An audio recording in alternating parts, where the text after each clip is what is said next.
السلام عليكم ورحمة الله وبركاته. الحمد لله رب العالمين والصلاة والسلام على نبينا محمد وعلى آله وصحبه أجمعين، وبعد. فعن أنس رضي الله عنه عن النبي صلى الله عليه وسلم قال: ثلاث من كن فيه وجد حلاوة الإيمان، إلى آخر الحديث. সহিহ বুখারীর কিতাবুল ঈমান থেকে হাদিসটি পাঠ করেছি। প্রসিদ্ধ হাদিস, আহলুল ইলম কুতুবুত তাওহীদে এটা উল্লেখ করেন। নবী করিম সাল্লাল্লাহু আলাইহি ওয়াসাল্লাম বলেছেন, তিনটি গুণ যার মধ্যে থাকবে সে ঈমানের স্বাদ পাবে, ঈমানের হালাওয়া, ঈমানের মিষ্টি পাবে সে। যদি এই তিনটি গুণ আপনার মধ্যে থাকে, আপনি ঈমানের স্বাদ পাবেন। এবারে বান্দা যখন ঈমানের স্বাদ পাবে, তখন সে সবকিছুর উপর এই ঈমানকে অগ্রাধিকার দিবে, ঈমানকে অগ্রাধিকার দিবে।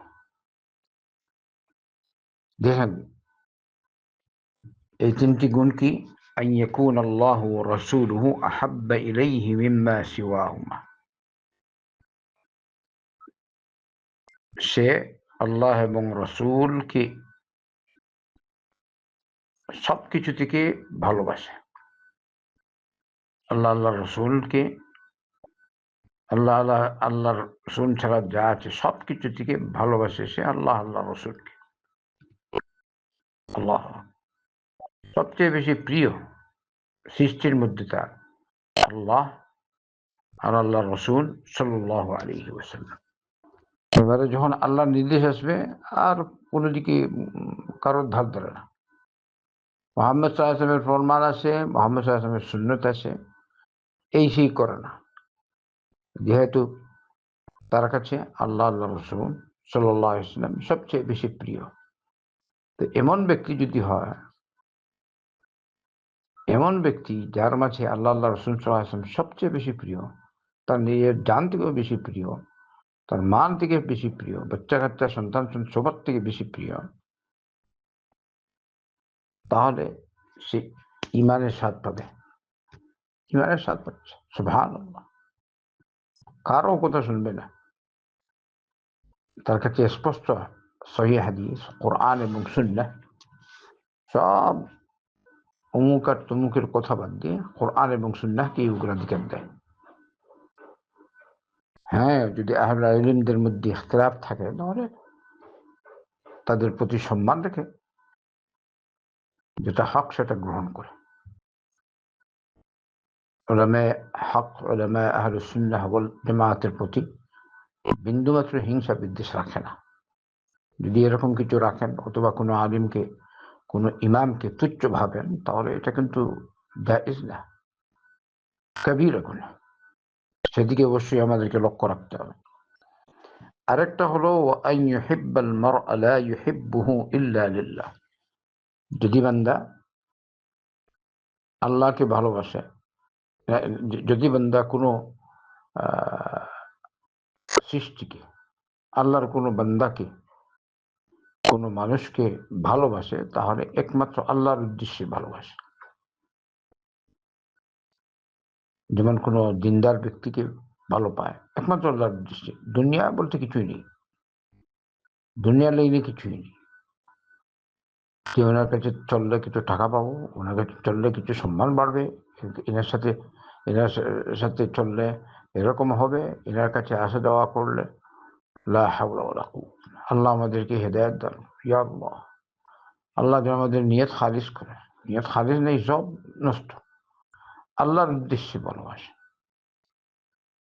একজন আলিমের দিনকে ভালোবাসে আল্লাহর উদ্দেশ্যে। যে কোনো ব্যক্তিকে, আলিম অথবা স্বাভাবিক মানুষ, তার সাথে ভালোবাসা একমাত্র আল্লাহর উদ্দেশ্যে, দুনিয়ার কোনো স্বার্থ নেই। এরকম যদি হয়, তাহলে আপনি ঈমানের স্বাদ পাবেন। আখিরাতের উদ্দেশ্যে ভালো পেলেন, কিন্তু নিয়ে আসলে আরেকটা এর সাথে, তাহলে এটা তো আল্লাহর উদ্দেশ্যে থাকলো না, নির্দিষ্ট থাকলো না। তো এই বান্দা যদি আল্লাহর উদ্দেশ্যে ভালোবাসে, আরেক বান্দাকে, তাহলে সে ঈমানের স্বাদ পাবে। প্রত্যেকটার তো ব্যাখ্যা আছে, শুধু মেইন হাদিসটা এখন বাবার তো পেশ করছে। তৃতীয় নম্বর হলো ওয়ান ইয়াকরাহা আন ইয়াউদা ফিল কুফরি কামা ইয়াকরাহু আন ইউকযাফা ফিন নার। কুফরির দিকে, আল্লাহ নাফরমানির দিকে ফিরে যাওয়াকে এরকম অপছন্দ করে যেরকম জাহান্নামের যে আগুনে পড়ে যাওয়াকে অপছন্দ করে। আপনাকে আল্লাহ হেদায়েত দিয়েছে, তখন আবার কুপ্রবৃত্তির তাড়নায় অথবা সাঙ্গমাঙ্গর সংস্পর্শে থাকার কারণে, গলদ সংস্পর্শে থাকার কারণে আপনি অন্যদিকে চলে যাবেন, আবার ফিরে যাবেন আল্লাহ নাফরমানিতে। আল্লাহ এটা কোনো হয় না। তো যাদেরকে আল্লাহ পাক হেদায়েত কবুল করার তৌফিক দিয়েছেন, পূর্বে যেমন শিরিক করতেন এখন ছেড়েছেন, বেদাত করতেন ছেড়েছেন, আগে সালাত পড়ছেন এখন সালাত পড়ছেন, আগে বেপর্দা চলছেন এখন পর্দা অনুযায়ী চলেন, নারীদের ক্ষেত্রে আগে গান বাদ্যযন্ত্র শুনতেন দেখতেন, গলদ কিছু শুনতেন দেখতেন, এইসব পরিত্যাগ করেছেন। আগে পূর্বে কামাইয়ের মধ্যে ত্রুটি ছিল, হারাম হালাল ভেদাভেদ নাই, আল্লাহ আপনাকে তৌফিক দিয়েছেন, ওটা ছেড়ে দিয়েছেন, হালালের উপর চলছেন। এখন আবার দুনিয়ার লোভকে সামনে রেখে আবার যদি ফিরে যান, তো আর এটা হলো না। তো আল্লাহর নাফরমানির দিকে ফিরে যাওয়াকে, এখানে শব্দ এসছে কুফরি, এই সব এর মধ্যে সামিল। কুফরির দিকে ফিরে যাওয়াকে ওই রকম অপছন্দ করে যেভাবে আগুনে পড়ে যাওয়াকে অপছন্দ করে। তো বান্দা যদি হকের পথে আসে, এই হকের পথে আসার পর এর উপর যেন অটল থাকে। সালাত পড়লেন রমজান মাস, এখন পড়লেন না, এটা আর হলো না। সিয়াম রাখলেন আলহামদুলিল্লাহ, সালাতও পড়ে মানুষ বেশিরভাগ, কিন্তু রমজান মাস চলে গেলেই অন্যরকম হয়ে যায়। লা, এরকম যেন আমরা না হই। আল্লাহর যাবতীয় বিধান যেন আমরা পালন করে চলি। আল্লাহ তুমি আমাদের সকলকে তৌফিক দান করো। ওয়াসাল্লাল্লাহু ওয়াসাল্লাম আলা নবিয়িনা মুহাম্মাদিন ওয়া আলা আলিহি ওয়া সাহবিহি আজমাইন।